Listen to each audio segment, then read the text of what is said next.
Anything about Donald Trump, it is that he doesn't shy away from picking a fight.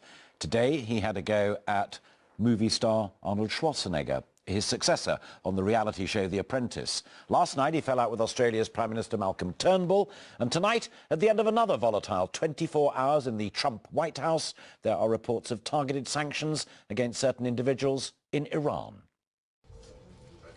In a single phone conversation across the Pacific, the president appears to have done the almost impossible, jeopardise the exceptionally close alliance between the United States and Australia.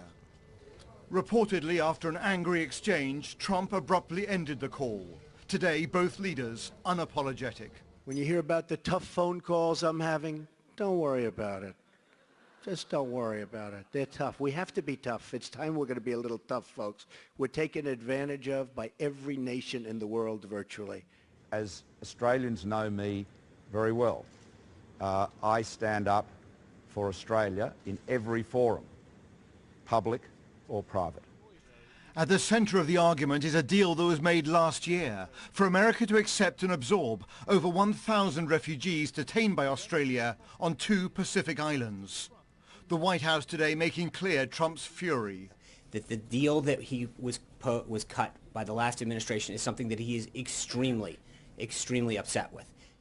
Perhaps even more bizarre this morning, if not as consequential, Trump used a solemn prayer breakfast to mock Arnold Schwarzenegger's TV ratings on The Apprentice. The ratings went right down the tubes.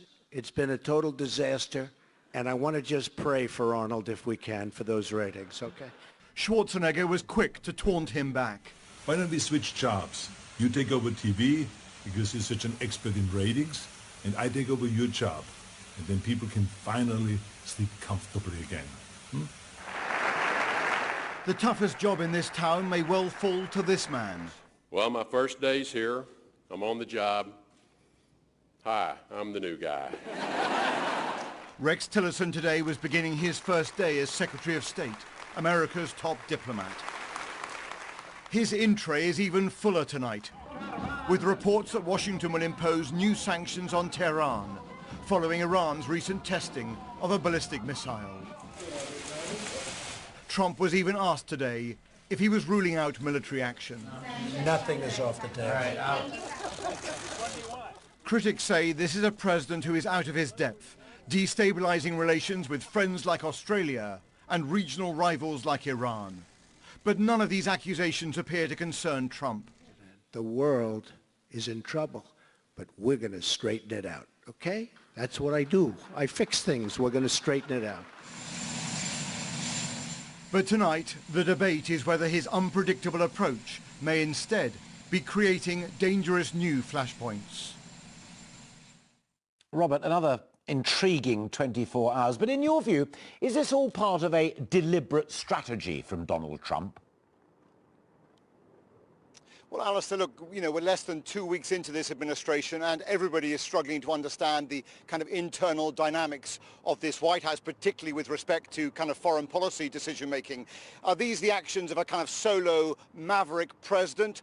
Or is it really being run by the National Security Council, people like Steve Bannon and General Mike Flynn? Or looking further ahead, can kind of more established and respected figures, cabinet secretaries like Rex Tillerson at the State Department and James Mattis at the Pentagon, can they gain control of the ship? It certainly feels a little chaotic here tonight. We've got these potential Iranian sanctions that will raise questions about the Iran nuclear deal. We've got this astonishingly inept row with Australia. And tonight, the United States is breaking its silence and condemning Russian aggression in Ukraine. So a lot going on, and it's really unclear if it's strategic or if it's kind of foreign policy on the hoof, kind of reactive and entirely impulsive.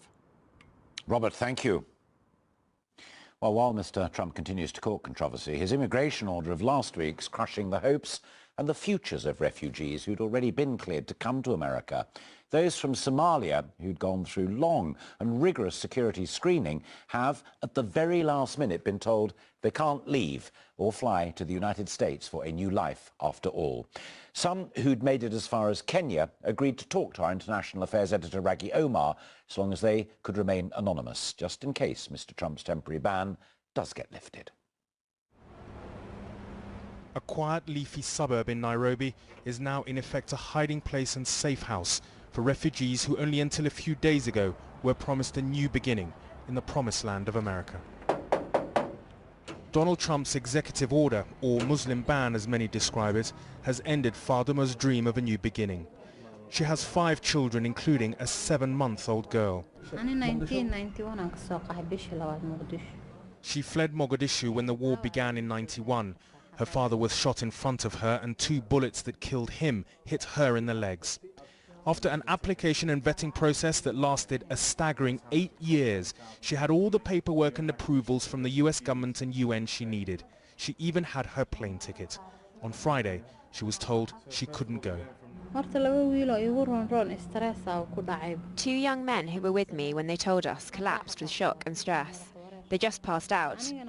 Being a single mum, I had to just try and stay strong, but I couldn't eat for the first 2 days. The whole family were due to have spent the first day of their new lives in America yesterday. Nearly everyone we spoke to came from here, Dadaab, the biggest refugee camp in the world and home to over 300,000 Somali refugees. What makes international organizations critical of Trump's policy is the idea that the refugees could pose a threat because of lax vetting. The small number who are approved have been specifically chosen by the UN and screened by the US government on strict criteria in a process that lasts on average 8 to 9 years. This young man was preparing to fly to New York with his brother.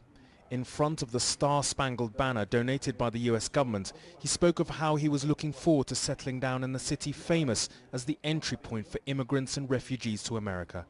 His 100-year-old grandmother was due to follow him.